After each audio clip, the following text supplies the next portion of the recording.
है स्वाति कालियन और मेरे साथ मौजूद है मेरी टीम के मेन सदस्य एडिटर विनोद लांबा सर भी हैं और साथ में सोनू सर भी है।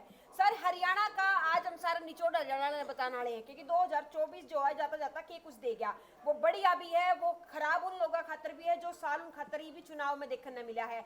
इसके अलावा खेती बाड़ी किसानी सारा निचोड़ जो है आपने इस बुलेटिन में देखने मिल जाएगा और काफी चर्चा जो है लंबी चर्चा हम करेंगे। कैलेंडर आपने देख लिया होगा किस महीने में के कुछ खास जो है वो राजनीतिक तौर पे भी होया है, खेती किसानी पहलवानी सब क्या में होया है। तो शुरुआत जो है लांबा सर तय करेंगे। इस साल की शुरुआत किस तरीके तो हुई थी, जनवरी महीने तक लेकर दिसंबर तक का सारा निचोड़ इस बुलेटिन में आप देखोगे। देखो, साल की जो शुरुआत हुई थी वो तो शांत हुई थी, उसमें बहुत ज़्यादा उछा पटक नहीं थी, पर प्रदेश के लिहाज से आराम से जनवरी के कैलेंडर में आपको मनोहर लाल साहब नज़र आ रहे होंगे 26 जनवरी की जो परेड है उसमें शरीक होते हुए, हाथ हिलाते हुए। लेकिन जनवरी के बाद का जो पूरा कैलेंडर आपको नज़र आ रहा होगा वो बड़ा कलरफुल है, उसमें तमाम जो इंसिडेंट्स हैं वो हुए हैं।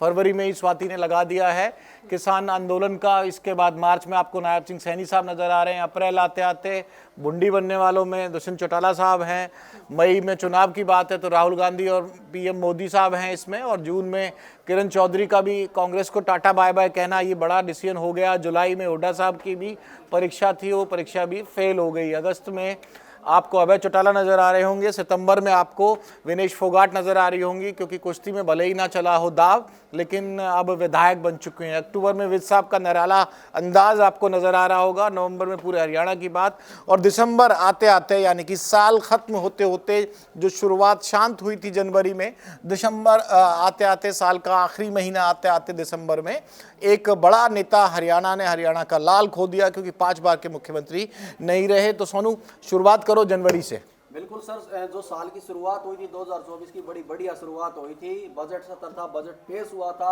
और हरियाणा में सरकार चल रही थी, जेजेपी और बीजेपी गठबंधन की सरकार चल रही थी, लोगों को फायदा मिल रहा था, अच्छा लग रहा था, गठबंधन की बातें हो रही थी। हालांकि कांग्रेस कहीं दूर दूर तक इतनी नजर नहीं आ रही थी, लेकिन ये जो पहला झटका लगा सर, ये जनवरी के बाद सीधा मार्च में जब हम आए तो ये तो जनवरी फरवरी निकल गए ठीक ठाक। हाँ, जैसी चली आ रही थी हरियाणा, जैसे चली आ रही थी हरियाणा सरकार, वो बिल्कुल जनवरी फरवरी शांत रहा। और ये शांति थी आने वाले तूफान से पहले की, क्योंकि 12 मार्च की जो तारीख है वहाँ मनोहर लाल साहब ने अचानक इस्तीफा दे दिया। सुबह खबर आई हम लोगों के पास और ये तय हो चुका था कि मनोहर लाल साहब इस्तीफा दे रहे हैं और गठबंधन नहीं रहेगा, और वही हुआ।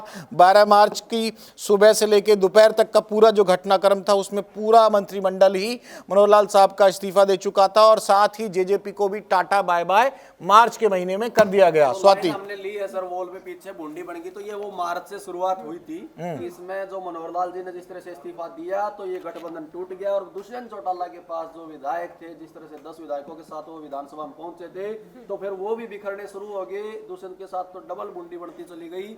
जो हमने एक टैगलाइन ली है सर, वह शुरुआत मार्च से दुष्यंत के गल्ला होती होती चली थी, और आखिरी में खुद भी विधानसभा था बाहर हो गए। दिसंबर आते आते अक्टूबर नवंबर में जो चुनाव के नतीजे आए, तो ये मार्च का महीना है, ये कहीं ना कहीं जेजेपी के लिए ज्यादा भारी पड़ा। बीजेपी के लिए हम इसलिए नहीं कह सकते क्योंकि मनोहर लाल जी ने इस्तीफा दिया तो नायब सिंह सैनी आ गए, नया उदय हो गया। नया उदय हो गया था। तो जेजेपी के लिए बड़ा ये मार्च का जो महीना था ये सही नहीं रहा, और ये उनको झटका देके गया है सर। बिल्कुल। उसके बाद जो है हरियाणा के मुख्यमंत्री बने नायाब मुख्यमंत्री, यानी कि नायब सिंह सैनी जो है उनको शपथ दिलाई गई, और उसके साथ ही 5 अन्य जो मंत्री है वे भी शपथ लेते और नजर आए, जिसमें साफ तौर पर कंवरपाल गुर्जर आपने देखे होंगे, मूलचंद शर्मा, रणजीत सिंह चौटाला, जयप्रकाश दलाल और डॉक्टर बनवारी लाल, ये जो है शपथ लेते हुए दिग्गज आपने नजर आए होंगे। पहली शपथ में ही ले लिया, उसके बाद कुछ नए मंत्रियों को भी मौका मिला, यानी कि मार्च आते आते हरियाणा की राजनीति को नए मुख्यमंत्री के तौर पर एक नायाब चेहरा मिला, और ऐसा चेहरा जो सिर्फ मार्च में ही पार्टी के डिसीजन पे नहीं निर्भर रहा, क्योंकि जब चुनावी परीक्षा आई तो उसी चेहरे ने बेड़ा भी पार लगा दिया भाजपा का, और फिर से सरकार में आ गई भाजपा। तो इसमें जो मार्च का एक्सपेरिमेंट था वो फाइनली पे ऑफ कब किया? सितंबर में जब चुनाव आते हैं। लेकिन सर सितंबर में तो आगे चुनाव, लेकिन ये जो स्वाति ने जो नाम बताए मैं तो मेरे ख्याल में कोई भी नहीं पहुंचा। एक पहुंचे, इसमें से मूलचंद शर्मा पहुंचे हैं, बनवारी लाल की तो टिकट ही कट गई। मंत्रिमंडल में नहीं, हाँ मंत्रिमंडल में वो भी ना पहुंच पाए। मैं मंत्रिमंडल की बात कर रहा हूँ। हाँ, ना बनवारी लाल साहब का तो टिकट ही कट गया था। टिकट कट गया था। कंवरपाल गुर्जर, रणजीत सिंह चौटाला, जयप्रकाश दलाल, इनमें से कई तो हार हार ही गए बिल्कुल। तो जो ट्रेंड है हरियाणा का कि भाई मंत्रियों के लिए कुर्सी बचानी तो इतनी महत्वपूर्ण नहीं होती, अगले चुनाव में फिर चुन के आना, तो ये बात सोनू की बिल्कुल ठीक है। इसमें से मूलचंद शर्मा साहब आजकल थोड़ा चेहरा लटका भी रहता है उनसे, और वो जो आवाज में कड़कपन था वो जाता रहा, क्योंकि तीसरी बार के विधायक तो भले ही बनकर चंडीगढ़ पहुंच गए लेकिन मंत्रालय इस बार हाथ नहीं लगा। बिल्कुल। और उसके बाद जो सर जैसे कि आपने बताया सिक्का जमता हुआ नजर आया कांग्रेस पार्टी का। जी हाँ, लोकसभा चुनाव में पहली बार ऐसा हुआ पिछले 2 साल के चुनाव के बाद कि कांग्रेस पार्टी 5 सीटों के साथ जो है लोकसभा में पहुंच गई। और उसके बाद कांग्रेस के तो ये प्लस पॉइंट रहा, लेकिन भाजपा सरकार जो कहीं ना कहीं डरने लगी थी सर, क्योंकि कुछ ही टाइम बाद फिर विधानसभा चुनाव भी होने थे। बिल्कुल ठीक कहा आपने। 14 में जब मोदी की लहर थी, जब भी 10 में से 7 सीट आई थी भाजपा को, और 19 में तो कमाल ही कर दिया था भाजपा ने। हरियाणा में लोकसभा के लिहाज से भी 10 की सच जीती थी, लेकिन 24 के जब लोकसभा चुनाव आए मार्च के महीने के बाद, तो उस समय ये देखने को मिला कि कांग्रेस जिंदा है हरियाणा में। और मुझे लगता है सोनू, अब इसकी जो पूरा मंथन कर रहे हैं हम, ईयर एंड पर पूरी बातचीत कर रहे हैं, जो संविधान बचाओ का जो एक नारा था राहुल गांधी के द्वारा दिया गया था पूरे प्रदेश में, और प्रदेश के पूरे देश का नारा था, लेकिन प्रदेश हरियाणा में भी इसका असर रहा। यही वजह रही कि जब लोकसभा चुनाव के नतीजे आए तो भाजपा और जो कांग्रेस है बराबर में 5-5 पर खड़ी नजर आई। बिल्कुल आधा नुकसान कर दिया सर बीजेपी ने, बीजेपी को नुकसान कर दिया कांग्रेस ने, और कांग्रेस का एक मनोबल बढ़ गया था, जिसके बाद भी कांग्रेस विधानसभा में इतनी कॉन्फिडेंट हो गई थी कि वो 57-60 सीटों तक पहुंच गई थी, उनको लग रहा था। लेकिन वो प्रदर्शन आखिर आते आते बरकरार नहीं रहा, उसका भी हम आपने बतावांगे। लेकिन ये कहीं ना कहीं जो लोकसभा चुनाव था, ये कांग्रेस के लिए नहीं सिर्फ सर हरियाणा राज्य देश के लिए भी, कांग्रेस ने जो 99 सीटें जिस तरह से जीती है, तो कांग्रेस का एक बड़ा उभर के आया था, जो राहुल गांधी ने एक संविधान का जो नाम इस साल में उदय के तौर पर भी अगर देखा जाए तो राहुल गांधी को भी काफी फायदा पहुंचा के गए। इस साल लीडर ऑफ अपोजिशन बने पार्लियामेंट में, लोकसभा में, और लोकसभा में इतनी सीट लेकर आना, और लीडर ऑफ अपोजिशन ये हाल उससे पहले के चुनावों में थे कि इतनी सीट नहीं थी कि नेता प्रतिपक्ष भी तरीके से चुना जा सके। तो राहुल गांधी के लिए गेन वाला साल अगर प्रियंका गांधी के लिए भी साल कहीं ना कहीं फायदेमंद रहा, उनकी जिस तरह से डेब्यू हुआ उनका राजनीति में, जिस तरह से वो लोकसभा में पहुंचे हैं चुनाव जीतकर। ऐसा नहीं कि राज्यसभा से तो वो कभी भी जा सकती थी, लेकिन जिस तरह से वायनाड से उन्होंने चुनाव जीतकर, मतलब राहुल के लिए तो है उनकी बहन के लिए भी। लोकसभा जो चुनाव रहा हरियाणा के परिपेक्ष में, दोबारा अगर मैं स्वाति सोनू लौट जाऊं तो इनेलो 7 सीट पर और जेजेपी 10 सीट पर लड़ी, लेकिन कोई भी एक्स्ट्रा ऑर्डिनरी परफॉर्मेंस नहीं रहा। एक छोटे से मार्जिन के साथ आम आदमी पार्टी चुनाव जरूर हार गई, लेकिन बहुत बड़ा गेम चेंज उनके लिए भी नहीं हुआ। जून पे चलते हैं, और जून में फिर जो चुनाव की जो स्क्रिप्ट लिखी जा रही थी विधानसभा चुनाव की, लोकसभा चुनाव और विधानसभा चुनाव के बीच का जो दौर था, वहां बड़ा झटका दिया। किसने दिया?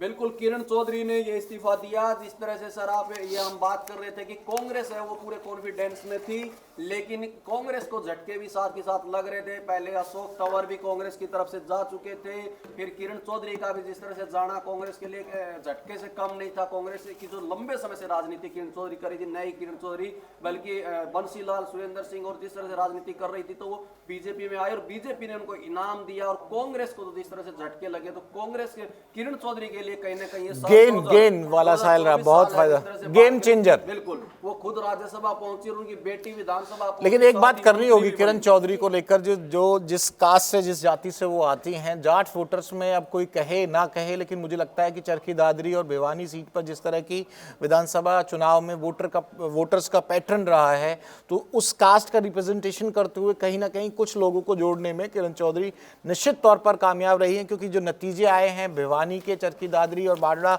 इस साइड के जो नतीजे आए, खासतौर से जो गढ़ कहा जाता है, एक मैसेज दिया भाजपा ने। और जो 3 बड़े परिवार होते हैं उनमें से एक परिवार का नाता, यानी कि देवीलाल परिवार का नाता छूट गया था उसमें, हालांकि वो भी इलेक्शन आते आते अलग हो गए। रणजीत सिंह चौटाला साहब भी, वो भी निर्दलीय आ गए, वो भी भाजपा को कोसने लगे। तो एक बंसीलाल परिवार के तौर पे 3 लालों के परिवार में से 2 लाल परिवार बने रहे। और ये जो एंट्री हुई, ये win win situation Kiran Chaudhary के लिए रही, उनकी बेटी के लिए रही, क्योंकि उनको टिकट भी मिला और वो जीती भी और सीधा कैबिनेट मंत्री भी बनी। तो ये बहुत बड़ा गेम चेंजर रहा। और जो हालत वो बताती थी कि कहीं चलती नहीं है कांग्रेस में, और एक पिता पुत्र की जोड़ी का कब्जा हो चुका है हरियाणा में, तो 2024 किरण चौधरी का रुतबा बढ़ा गया। उस परिवार को, बंसीलाल परिवार की राजनीति को एक नई दिशा दे गया और कहीं ना कहीं उनके वोटर्स भी एडजस्ट हो गए बीजेपी के सिंबल के साथ। ये लोकसभा चुनाव के बाद के घटनाक्रम में कहा जा सकता है और इसका आधार बना लोकसभा में टिकट ना देना श्रुति चौधरी को। और ये बड़ी चुनौती थी जिस तरह से सर 2014 बीजेपी के लिए कि धर्मवीर सिंह जो पहले से वहां सांसद हैं और बीजेपी में थे, वो भी हालांकि कांग्रेस से आए थे, तो बीजेपी के लिए भी बड़ी चुनौती थी कि दोनों नेताओं को कैसे एडजस्ट किया जाए, क्योंकि दोनों एक ही क्षेत्र की राजनीति करते हैं और बीजेपी ने अच्छे से उनको एडजस्ट कर दिया। आज किरण चौधरी ने जो एक बदला लिया सर राज्यसभा में, उनका जो जाने का सपना था कई दिनों से, वो 2024 में आखिरकार पूरा हुआ। ये भी बड़े लंबे समय कांग्रेस से नहीं जा पाई थी वो, कांग्रेस से राज्यसभा नहीं जा पाई थी। तो आज किरण चौधरी की बात करें तो केंद्र की राजनीति में भी उनकी अच्छी चल रही है और हरियाणा की राजनीति तो 2024 बंसीलाल परिवार के वंशजों के लिहाज से अच्छा रहा ये कहा जा सकता है। और एक ये 2024 में ये भी है कि सर बीजेपी के पास जो है लाल परिवार से कोई ना कोई रहता है। जिस तरह से पहले देवलाल परिवार से थे, फिर बंसीलाल भजनलाल परिवार से भी बीजेपी के पास आए हैं और फिर आखिर में बंसीलाल परिवार भी उनके साथ जुड़ गया बीजेपी के साथ, ये भी कहा जा सकता है। तो लालों के लाल मनोहर लाल भी तो रहे फिर सबसे बड़े लाल। बिल्कुल। तो उसके बाद जो है विनेश फोगाट की आपने एंट्री देखी होगी। जी हाँ, पेरिस ओलंपिक में तय वजन ज्यादा हो गया था और जैसे ही वह हरियाणा में वापस आई अपने, तो कांग्रेस के सांसद जो है दीपेंद्र हुड्डा उनका स्वागत करने पहुंचे और वहीं से कयास जो है सर लगाए जाने लगे थे कि विनेश फोगाट जो है कांग्रेस पार्टी ने ज्वाइन कर सका और ऐसा ही हुआ। जुड़ाना तो उनका टिकट भी मिल गई, उसके बाद चुनाव भी लड़ा और साथ में बजरंग पुनिया भी उनके साथ जो है नजर आए और उनको भी जो है कांग्रेस का कार्यकारी अध्यक्ष जो है वो बनाया गया। और विनेश फोगाट की जीत के बाद काफी चर्चा का विषय उनकी जीत और उनके परिवार का जो विवाद था, उनके जो ताऊजी है महावीर फोगाट, उसके बाद भी वो चर्चा में काफी चर्चा में रहा और बड़ी हॉट सीट बनकर उभरी और उस हॉट सीट पर जीत भी गए। पहले ओलंपिक में ही जो बिल्कुल नैरो मार्जिन से एक ओलंपिक मेडल हाथ से निकला, उसके बाद एक स्टार की तरह उन्हें कहीं ना कहीं सिंपैथी उनके पास थी और कांग्रेस ने भी उसको पूरी तरह से कैश करने का काम किया। बजरंग पूनिया को तो अध्यक्ष बना दिया गया किसान वर्ग का और उसके अलावा टिकट दी गई। लेकिन हुड्डा कैंप और कुमारी शैलजा कैंप के बीच जो चुनाव से पहले तक की बात पे पहुंचे हम पूरी इस चर्चा में, वो कैंप जो खेमेबाजी थी वो लगातार नुकसान पहुंचाती रही और भाजपा अकेले चुनाव लड़ी। अब चुनाव पर पहुंच जाते हैं इस पूरे साल में। एक सीट पर भाजपा प्रत्याशी ने अपना नामांकन वापस लिया था, सीपीआईएम को कांग्रेस ने छोड़ी, तो वहां स्क्रिप्ट बड़ी तगड़ी तैयार हुई चुनाव के आते आते इस पूरी साल की घटनाक्रम का जो हम पूरा लेखा जोखा रख रहे हैं।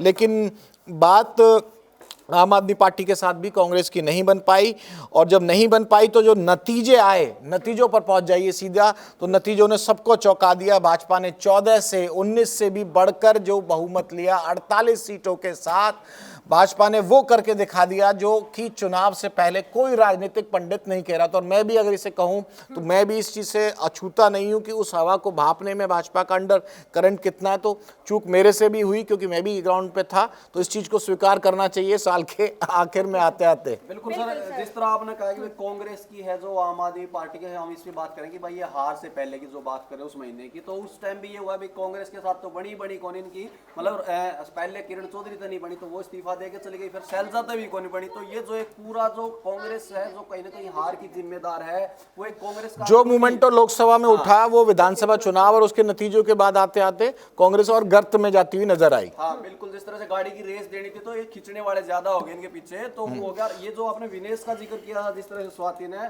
तो यहाँ तो कांग्रेस उस टाइम तो इतना कॉन्फिडेंस में थे कि उनको खेल मंत्रालय तक बांट दिया गया था। लोगों की तरफ से ये कहा जा रहा था कि भाई वो तो खेल मंत्री बनेगी। तो यहाँ जो कॉन्फिडेंस था ये ग्राउंड पे ओवर कॉन्फिडेंस में ये नजर आया और हवा जितनी बनी थी उसको कैश नहीं कर पाई। इसमें भाजपा को भी बधाई इसलिए कि भाजपा का जो मैनेजमेंट था, मैनेजमेंट में मैं किसी तरह के आरोप नहीं कांग्रेस जो लगा रही है, भाजपा ने ये दिखा दिया कि आखिरकार वो अगर दुनिया की सबसे नंबर 1 पार्टी बनने का क्लेम करती है तो उसके पास लोग भी हैं, चुनाव में टिकट काटनी भी आती है, जातिगत समीकरण बैठाने भी आते हैं और चुनाव को लड़ना आता है। ये 48 विधानसभा सीटें जीतकर नायब सैनी साहब का दोबारा से मुख्यमंत्री बनना और तीसरी बार लगातार भाजपा का मुख्यमंत्री हरियाणा में बनना इस संदेश को साबित करता है। चुनाव से ठीक पहले सर एक और गेले बुंडी बन गई थी, अशोक तंवर ने कुकर भूल सको आप। 152 डी जब सर्च करोगे अशोक तंवर तो उनकी लास्ट जो राजनीतिक यात्रा है उसमें आपको नजर आएगा सर्च इंजन में 152 डी में कुछ देर पहले भाजपा का प्रचार कर रहे थे और चुनाव के आखिरी दिनों के जो मेरे ख्याल से वो दिन थे प्रचार के 2-3 दिन में रामकुमार गौतम के लिए प्रचार करने पहुंचे थे अशोक तंवर। तो और जैसे ही राहुल गांधी वहां पहुंचे महेंद्रगढ़ में, वो 152D जो हाईवे है, एक रोड है, उसके तरह वो पहुंचे और कुछ ही देर में वहां शामिल। हालांकि जो भूपेंद्र सिंह हुड्डा की तस्वीर थी वो भी छाई रही थी सर 2024 में, कि वो किस तरह से देख रहे थे अशोक तंवर की दोबारा से एंट्री हुई, तो वो भी एक चर्चा का विषय 2024 में रही थी। चर्चा का विषय होगा तो वो तो विभाग भी बट गए थे, गाड़ियां भी बट गई थी, लेकिन ये साल जो था खास तौर से जो परिवार हैं बड़े, उनके लिए काफी महत्वपूर्ण रहा। राविंद्रजीत सिंह की बेटी भी सेट हो चुकी है, सेट होने की मतलब राजनीतिक पारी उनकी शुरू हो चुकी है। आरती सिंह विधायक बनी, मंत्री बनी, बंसीलाल परिवार से श्रुति चौधरी भी विधायक बनी, फिर मंत्री बनी। ओम प्रकाश चौटाला के बेटे अभय चौटाला भले ही चुनाव हार गए हों, लेकिन उनकी जो तीसरी पीढ़ी है ओम प्रकाश चौटाला की, तीसरी, और देवीलाल साहब की चौथी पीढ़ी, उसमें पोते अर्जुन चौटाला चुनाव जीत गए। ये महत्वपूर्ण रहा। जेजेपी को एक भी सीट नहीं मिली, तो भुंडी बनने वालों में से इनेलो तो फिर भी ठीक ठाक कर गया, लेकिन यहाँ दुष्यंत चौटाला साहब के लिए भुंडी बन गई सर। पहले गठबंधन टूट गया, फिर दूसरी बार तो एक भी सीट ना काट पाए। आदित्य देवी चौटाला भी बन गए और अर्जुन चौटाला भी विधायक बन गए। कुलदीप, लेकिन भुंडी बनने वालों में कुलदीप बिश्नोई का भी नाम आएगा। भुंडी बनने वाला में अभय सिंह चौटाला का भी रहेगा सर। वो जिस तरह से फील ले रहे थे कि भाई विधानसभा में जिस तरह से मुद्दे भी उठाते थे, हालांकि उनके बेटे और उनके भाई एक तरह से पहुंच गए हैं, लेकिन वो अलग बात है कि वो खुद नहीं पहुंच पाए। कुलदीप बिश्नोई के साथ भी कोई बहुत बढ़िया साल नहीं रहा, राज्यसभा जाने की इच्छा पूरी नहीं हो पाई। उनके बेटे परंपरागत बंसीलाल साहब, भजलाल साहब की जो सीट है उस पर आदमपुर से चुनाव जरूर लड़े, लेकिन इस बार उन्हें हार का मुंह देखना पड़ा। और फिर जब अमित शाह आए, विधायक दल की बैठक हुई, तो इसमें कोई कंफ्यूजन हम लोगों को तो था नहीं। कुछ चल रहा था कि अमित शाह साहब का आना तो एक बहुत बड़ा मैसेज ना हो जाए। सर्वसम्मति के साथ विधायक दल का नेता चुन लिया गया। 17 अक्टूबर को नायब सैनी ने दूसरी बार मुख्यमंत्री पद की शपथ ली, यानी कि जिसके नाम पर दाव चला गया था वो आखिर में जीतने में कामयाब रहे। बिल्कुल, और उसके साथ ही मुख्यमंत्री के साथ कैबिनेट मंत्री जो है उन्होंने भी शपथ ली। अनिल विज ने ली, कृष्णलाल पवार, राव नरबीर सिंह, महिपाल ढांडा, विपुल गोयल, अरविंद शर्मा, श्याम सिंह राणा, रणवीर सिंह गंगवा, कृष्ण बेदी, श्रुति चौधरी, आरती राव, ये वे कैबिनेट मंत्री थे जिन्होंने मुख्यमंत्री के साथ शपथ ली। और राज्य मंत्रियों के नाम भी दो इसमें शामिल रहे, राजेश नागर और गौरव गौतम। तो ये इस साल इसके बाद कांग्रेस का जो घमासान है वो जारी रहा। सरकार बन गई, सरकार के मंत्रियों के नाम बता दिए, और घमासान में आगे भी जो मैं देख रहा हूं, पूरी जो रिसर्च हमारे सहयोगी अशोक ने की है उसमें नजर आता है 24,000 सरकारी भर्तियों का रिजल्ट भी घोषित हो गया। पानीपत आकर पीएम साहब दे गए सखी योजना, और 28 नवंबर से 15 दिसंबर तक अंतर्राष्ट्रीय गीता महोत्सव भी काफी चर्चा का विषय रहा, जो हर साल की तरह रहता। और आगे अगर हम बढ़े तो ये दिसंबर में दुख भरी खबर आई, और उस दुख भरी खबर में निश्चित तौर पर उम्र बहुत ज़्यादा थी, उनको श्रद्धांजलि दी गई, लेकिन एक चीज़ बड़ा मैसेज दे गई। और राज्यों के मुकाबले में देखूं, किसी भी जाति, किसी भी वर्ग से, किसी भी दल से जो लोग हैं तेजा खेड़ा फार्म हाउस पहुंचे, क्योंकि यहाँ श्रद्धांजलि देने की बात थी। हरियाणा के 5 बार के सीएम रहे ओम प्रकाश चौटाला साहब को, तो उनकी श्रद्धांजलि सभा में हरियाणा की राजनीति की वो तस्वीर भी देखने को मिली कि मतभेद हो सकते हैं राजनीतिक विचारधारा, लेकिन उनको श्रद्धांजलि देने वालों में अफसर लगा लीजिए तमाम राजनीतिक, अनुराग ठाकुर का भी वहाँ जाना, राजनाथ सिंह साहब का भी वहां जाना जो कि रक्षा मंत्री हैं, ये एक बहुत बड़ी तस्वीर हरियाणा की दिखा कर गया। बिल्कुल सर, ओम प्रकाश चौटाला जो पहले इनेलो का जो रहा है वो कहीं ना कहीं एनडीए के साथ रहा है, हालांकि अब उनका इंडिया गठबंधन के साथ भी रहा था, तो लेकिन एक 5 बार के मुख्यमंत्री थे, देवीलाल के बेटे थे जो प्रधानमंत्री रहे और बिना स्वार्थ की राजनीति के लिए संघर्षशील के तौर पर याद किया था। मैं कल किसी के साथ बैठा था, भाजपा के किसी विधायक के साथ, नाम छोड़िए, कह रहे कि भाई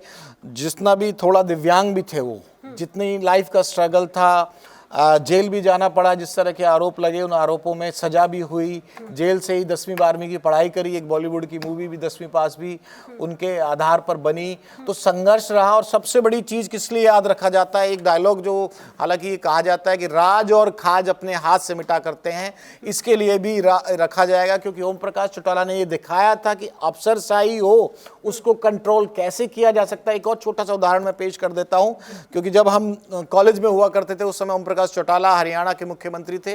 जब चौटाला साहब आया करते थे, सोनू और स्वाति, कोई जो रूट होता था उनका मेरे शहर में या जिसमें कॉलेज में मैं पढ़ता था, ऐसा नई सड़कें बनाने का प्रचलन था जब तक, यानी कि भाई सीएम आ रहे हैं और उसका फायदा क्या मिलेगा वहाँ के लोकल लोगों को, ये वाक्य मुझे हमेशा याद आता है, क्योंकि मैंने 2-3 सरकारें देखी, सड़क नई बन जाती थी। उसके बाद फिर राज आया हुड्डा साहब का। हुड्डा साहब के राज में क्या होता था, पैच लगता था, लेकिन बीजेपी के राज में, बिल्कुल कैमरे पे कह रहा हूँ, बीजेपी के राज में तो अफसरों की ज़्यादा ही जो सरिया है ना, मुझे लगता है नेताओं के अलावा अफसरों का भी निकलना चाहिए। पैच वर्क का भी बीड़ा नहीं उठाते हैं। ये खुद मेरी आंखों देखी इस हरियाणा की है। नहीं, इस पर एक ये बात चल गई तो मैं बता देता हूँ सर। हुड्डा साहब में भी ऐसे मैंने देखा है, एक बार रोहतक से दीपेंद्र हुड्डा मैम 24 आ रहे थे, मैंने मेरी आंखों से देखा था कि दीपेंद्र हुड्डा काफिला आगे आगे रोड बन रहा उनके, मतलब 15-15 20-20 मिनट पहले रोड बनता देखा मैंने। नहीं, मैं इसको ऐसे कंपेयर करता हूँ, जो चौटाला साहब के राज में सड़क बिल्कुल नहीं बनती थी, हुड्डा साहब के राज में पैच वर्क होता था जिस रूट से सीएम निकला करते थे। मनोहर लाल साहब और नायाब सैनी साहब के राज में अगर मैं कंपेयर कर रहा हूँ तीनों राज्यों को, टाके भी नहीं लगते, मतलब वो हाँ आप कहना चाह रहे हो। नहीं, ये चीज भाजपा के राज में हमेशा होती है, और राज और खाज इसी से जुड़ता है कि राज और खाज को कैसे कंट्रोल करना है, इसलिए भी याद रखा जाएगा। जितने भी आप डायरी लिखिए ना, सबने जो जा रहे हैं वहां से, तेजा खेड़ा की डायरी नोट करेंगे, मैं आपको लिख के दे रहा हूं, कुछ लोग इस चीज के लिए भी चौटाला साहब को याद रखेंगे कि प्रशासन को शासन कैसे किया जाता है एक लीडर के तौर पर, एक मुख्यमंत्री के तौर पर। ये चौटाला साहब हरियाणा को बखूबी समझा के गए थे। और चौटाला साहब की 2-3 खासियत और मैं बता दूं कि क्योंकि सर हमने एक इंटरव्यू किया था लास्ट टाइम, उनका हमने दिखाया भी है चैनल पे चौटाला, तो एक उनका ये था कि वो हर रोज, उनका ये कहा जाता है कि वो हर रोज जिले के एसपी और डीसी को, पूरे हरियाणा के जितने भी जिले थे सर, उस टाइम शायद 19 होंगे या उससे भी कम होंगे, 19 तो थे, मुझे तो याद 19 होंगे, तो उस टाइम उनका खास बात ये थी कि हर रोज शाम को वो जिले के एसपी और डीसी को फोन करके पूछते थे, भाई तेरे जिले में आज क्या दिक्कत हुई, कोई बवाल तो नहीं हुआ। वो अखबारों का इंतजार नहीं करते थे और रात को रिपोर्ट लेके सोते थे। और सबसे बड़ी बात है कि पार्टी कार्यकर्ता क्या होते हैं, भाजपा में पन्ना प्रमुख तक का जिक्र आपने सुना है। उससे पहले जो ग्रीन ब्रिगेड थी देवीलाल साहब के साथ में, कलर इनकी पार्टी का रहा है ग्रीन ब्रिगेड से अलग भी अगर देखा जाए तो इंडियन नेशनल लोकदल का जो कार्यकर्ता था, गांव गांव तक मौजूद था। उसकी सबसे बड़ी वजह क्या गिनी जाती थी कि ओम प्रकाश चौटाला को सबके नाम याद रहते हैं। जिस गांव में जाते थे, फलाने कार्यकर्ता भाई, फलाने देवीराम, फलाने वो, ये कह के याद कर लेते थे। वो एक कला जो उनकी थी नाम याद रखने की, और मेमोरी जो बहुत शार्प थी, वो एक उनको अलग ही तरह का लीडर बनाती थी। बिल्कुल, वो जब जेल में भी बंद थे तो कार्यकर्ताओं से मिलने का उनका सिलसिला था, वहां भी जारी था। वो फोन से भी कोशिश करते थे, जैसे पैरोल पे आते थे या मैदानता में इलाज के लिए, तो मतलब वो कार्यकर्ताओं से लगातार जुड़े रहे। हालांकि वो अलग बात है कि उसके नतीजे कुछ हो रहा है, पारिवारिक कलह की वजह से आईएनएलडी से टूट के जेजेपी भी बनी। तो ये चैप्टर जो पूरा रहा 31 दिसंबर को खत्म हो जाएगा, लेकिन देखना ये है कि इस लेगेसी में, इस पगड़ी को जो बांधने में परिवार पहले ही 2 फुट हो चुका था, इनेलो या जेजेपी कौन सर्वाइव करेगा, उस लेगेसी को कौन आगे बढ़ाएगा, ये महत्वपूर्ण हो जाएगा। स्वाति, इसके अलावा एंड कीजिए। हमने कर लिया, लेकिन इसी बीच जो है हम खेलना नहीं कर भूल सके हैं। पेरिस में ओलंपिक हुए और उसी बीच जो है हरियाणा के खिलाड़ियों ने कसर कंचोटी सर 6 मेडल आए, जिसमें 5 तो हरियाणा के खिलाड़ी लेकर आ गए। मन्नू भाकर 2 है, ब्रॉन्ज लेके आई 2, और उसके साथ एक सर्वजोत के साथ एक उनका इकट्ठा मैच हुआ, उसमें 1 मेडल लेके आई। नीरज चोपड़ा ने सिल्वर मेडल ले लिया, पिछली बार गोल्ड लेके आए थे। हॉकी जो टीम थी भारत की, वो भी पीछे नहीं रहे, ब्रॉन्ज मेडल के साथ आए। और 3 खिलाड़ी जो थे ना उसमें हरियाणा के थे। आपने नाम तो सुना ही होगा, सोनीपत सुमित और अभिषेक नैन थे। इसके अलावा हिसार तय संजय हॉकी टीम में हिस्सा लेने लग रहे थे। तो खिलाड़ियों ने भी कमी कसर 2024 के ओलंपिक में छोड़ दी नहीं। हाँ स्वाति, जिस तरह से आपने जीत का बताया, जीत से ज्यादा 2024 में हार के भी चर्चे रहे। हार कहें तो एक तरह से मेडल नहीं आ पाना, उसका डिस्क्वालीफाई हो जाना विनेश फोगाट का, तो वो हरियाणा ही नहीं पूरे देश ही बल्कि विश्व स्तर पर भी उसकी चर्चाएं रही। उसको लेकर सरकारों को भी घेरा गया, राजनीति भी की गई। हालांकि वो भी एक बड़ी दुख भरी खबर 2024 में हमें देखने को मिली कि जिस तरह से हम गोल्ड मेडल से चूक गए थे, और उसको लेकर तो ये भी चर्चाएं तमाम रही थी। बिल्कुल, और इसी बीच जो है किसान जो है लगातार भी प्रोटेस्ट करे। हालांकि हरियाणा के किसानों की इसमें कम होने की आशंका इसलिए जताई जाए क्योंकि नायब सरकार जो है पहले 14 फसलें एमएसपी पे दिया करती, लेकिन अब 24 फसल एमएसपी पे खरीदने का काम कर रहे हैं। तो किसानों का जो प्रोटेस्ट है वो भी देखने मिला। ये साल भर की घटना है जो 13 फरवरी से शंभू बॉर्डर से शुरू हुई थी, खनौरी बॉर्डर तक अब तक जारी है। साल खत्म हो चुका है, तो हम इस पूरी चर्चा को यहीं विराम देते हैं। आप लोग कमेंट करके खबर सर बड़ी रहेगी। एक साक्षी मलिक की जो किताब थी वो चर्चा विषय रही, लेकिन एक जाते जाते जिस तरह से ओम प्रकाश चौटाला का हमने डिस्कस किया, इसी तरह इसी साल के जाते जाते देश के 2 बार के प्रधानमंत्री रहे मनमोहन सिंह भी का भी चले जाना इस साल के लिए बड़ा दुखदायी था। ये भी बड़ी देश के लिए वो है।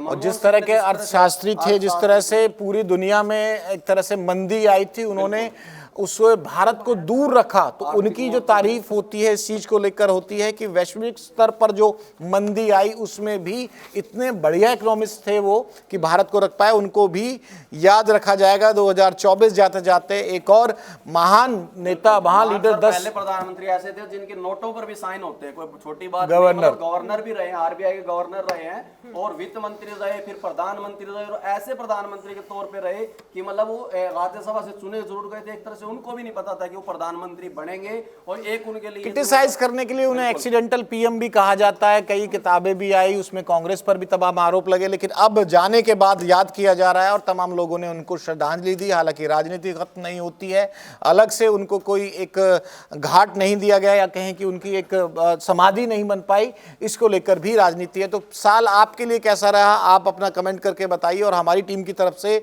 2025 के लिए आपको शुभकामनाएं, हरियाणा को शुभकामनाएं।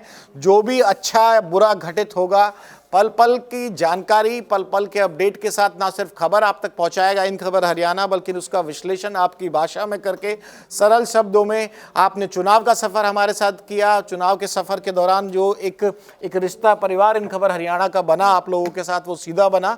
आप लोग के कमेंट्स जरूर हमें मोटिवेट करते हैं कि हम अपनी कवरेज या फिर अपने खबर दिखाने या खबर सिलेक्ट करने का जो क्राइटेरिया उसमें भी बदलाव कर सके। अगर और भी कोई आपको ऐसी घटना लगती है कि 2024 में अच्छी या बुरी हुई और जो हमसे छूट गई, तो वो आप कमेंट में बता सको, ताकि हम उस पर लेकर भी एक और वीडियो बना सका अगर कोई ऐसा लगा तो। बाकी तारे साथ कोई एक्सपीरियंस रहा तो वो भी आप शेयर जरूर करो। बिल्कुल। तो 2024 में आपने देखा कि कुछ होया ही बाट देखेंगे हमसे 2025 की कि 25 की बार हरियाणा के साथ साथ देश खातर भी के कुछ लिखा होगा।